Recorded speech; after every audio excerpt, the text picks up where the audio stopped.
Welcome back to Sister Circle Live. If you have ever asked yourself questions like, why are we here? How does the universe work? And what is our place in the cosmos? Our next guest has the answers to these questions and so many more. I had the pleasure of sitting down with world-renowned astrophysicist and author Neil Degrasse Tyson. Just take a look. Mr. Tyson, thank you so much for being here. Thanks for having me. My first time on Sister Circle. Well, you're always welcome to Sister Circle. So you were recently on CBS this morning, and you addressed the allegations of sexual misconduct, and you talked about how this past year has changed you. Well, only that it was, you know, the investigations were completed, and all plans continued as they were before. So. What was different for me was realizing just over that time just how important friends were and family and even a fan base that was there. They provide sort of a buoyant force for you in times when you need it most. And so I think it bears reminding that it's almost too easy to take all that for granted from one day to the next. Well, speaking of taking things for granted, I mean, you're obviously a brilliant man. But when did you know that your brain just kind of operated differently than other people? Well, so those may be two different things, right? Often we think who's brilliant is who gets high grades in school. Right. I didn't really get high grades. I got kind of average grades. So, but I, upon graduating school, became a lifelong learner. Think of how much time you don't spend in school compared to school. How about the people who run down the steps on the last day of school and they say, school's out, they toss the papers in the air. It's like, what happened in school so that now you're glad it's over? Wow. Right? There's something missing there. Your only job was to learn. Well, you know, you've been like the cool scientist. You know, you make watching it fun and making it, you know, something that you really want to see. Like you were talking about, you know, when you're finished with school, you throw all the papers in the air saying, okay, well, school's done, school's finished. But you make it something that you want to see. Because science is, science in particular is everywhere. Yes. And I think people don't realize this. And when I highlight for you, so I'll give you an example. There was I channel surfing and I hit the end of a football game and the score was tied. It was sudden death. And the kicker is kicking from like the 50-yard line.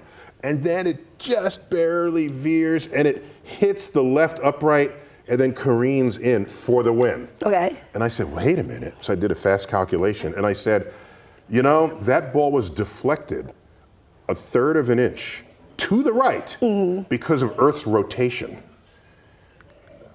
Earth's rotation helped them score that. And I posted this on social media. And then there were headlines that said, God helped the team.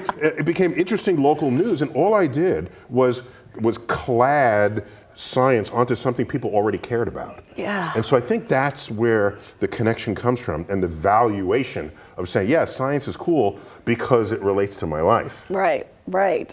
Recently, we just saw you on Bill Maher, and you were talking about how the school system has failed us. Do you care to expound on that? Well, so we have people walking among us who in their own mind are certain that Earth is flat. That is evidence of two things. One, that we live in a country that protects free speech. Okay. Good. We live in a country with a failed educational system. Okay. The fact that grown adults are thinking and feeling this way about what is true in the world. So that tells me that in the educational pipeline, people are not learning what science is, how and why it works, how do you go from data to information to knowledge to wisdom. Oh. That trajectory is something that without it, how could you ever have leaders that have any true understanding of what has to happen in our society? Well, so I fear the future of our civilization. You and me both. Okay. But with that, how do you feel about the current education system and with the No Kid Left Behind, and how sometimes in certain educational systems, children they're just kind of sifted through and just pushed through? That's very important, and I still have a lot of thinking that I'm doing on that, and one day I might write on it. But right now, I have to pull it out of the oven because I'm still baking these ideas. So some of it is half baked, but I have just some thoughts that somewhere in the school system, we keep thinking of students as these empty vessels that you pour information in, then they take a test, and then you decide how much information have they learned, rather than as embers that should be fanned so that they then ignite with curiosity. If you graduate a curious person, they become lifelong learners. Oh, yeah. If you just think of them as a vessel that needed to be filled, then it fills up and it spills out later on, and we got nothing by the time you're an adult. And to me, that explains everything about the state of the world today.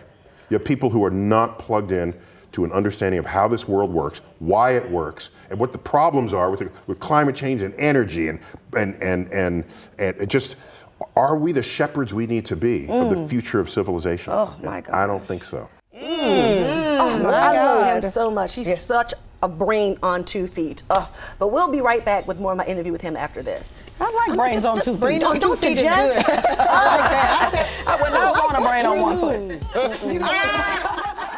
We are back on Sister Circle Live, and now here's more of my interview with the incredibly smart and gifted Neil Degrasse Tyson. Yeah, so let's delve into your book. Oh, thank you. Okay, Yeah. it is called. Where'd you pull that out of? I My mean, God! Out of the thin air. Out of the thin air. Letters from an astrophysicist. Yes. Now, you've written a lot of books. Yeah. But this one seems a lot more personal. Yeah, it's completely personal. Yes. Oh my gosh. Letters from you. Letters to you. To me and from Right. me, and letters that I just wrote.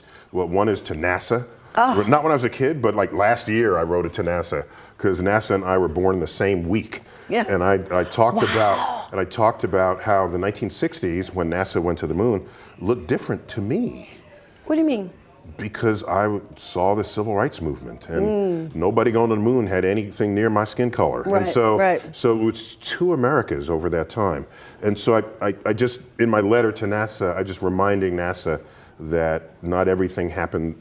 The country was divided in a time when people thought it wasn't, Right. who were going to the moon. There's correspondence. There's 3 letters from people in prison. Really? Yes, yes. And there's another one of a man who's about to die. He just got a terminal diagnosis. And he wrote me to thank me for the videos that I had created that kept him going in retirement as a lifelong learner. Wow. So some are very moving for Right. me. I hope for the reader. There's a whole section on parenting where parents are asking, well, my kid shows this interest, but the kid is autistic. Right. And how do they navigate this? So it's very personal. When we ask all these questions, like what are your thoughts of God? What are your thoughts on the universe? What are the right questions we should be asking? No, sometimes we don't know the right question. Suppose someone said, gee, I wonder what kind of cheese the moon is made of. Okay, then you design all these experiments. Is it Roquefort? Is it cheddar? Is it thing? And he finds out in the end it's not made of any kind of cheese at all. Yeah. So just because you compose the question with verbs and nouns and a question mark in the end doesn't mean it's even the right question. And on the frontier of science, we don't always know. Right. And consider that the area, think of an area of a circle, as the body of knowledge we are accumulating, and on the other side is the unknown. As the area of our knowledge grows, so too does the perimeter of our ignorance. Yes. Thank you so much for being here. You have to come back. We have to talk more about the We didn't book. talk about aliens. We will have to have this conversation again, so you're definitely invite me welcome back. back. I So wanna come back. we can continue on to have this conversation. All right. Everybody, Mr. Neil Degrasse Tyson. There's no one like him. I love him. I'm gonna put him in my pocket and take him home. Wow, great job, Trina. yeah. Yes. What more did you learn, like what we didn't see from his mind? Well, one of the questions that I asked him was, what if everything we've always been taught to know, learn, understand, and believe is not true? Right. Oh, wow. That's a real question. It is. How do It you was- respond to that? Well, he said that there are no real wrong questions. He said we should question those things. But I mean, I kind of left unfulfilled because I wanted him to stay a little bit longer and he had Right. to go. Right. And I felt like he really wanted to answer that question for me, but really couldn't. Yeah, and maybe the answers are in his book. I want to know maybe- about aliens too. You want to know about, but you don't believe in that Did kind you of ask stuff. him about global warming? I asked him about so many things. It's Right. like even more off camera. Yeah. But you know, he said that our country is so vain that we probably already do know about aliens. He said we can't keep a secret. So you know, if you have Right. Look at the movies. Right, Art right. imitates life. These people don't fool me down to these movies. Right. They're giving us hints. well, his book, Letters from an Astrophysicist, is available where all fine books are sold, and the conversation always continues on Sister Circle TV on all social media platforms. Great Y'all job, know. Trina. I Yes. want to know about global warming.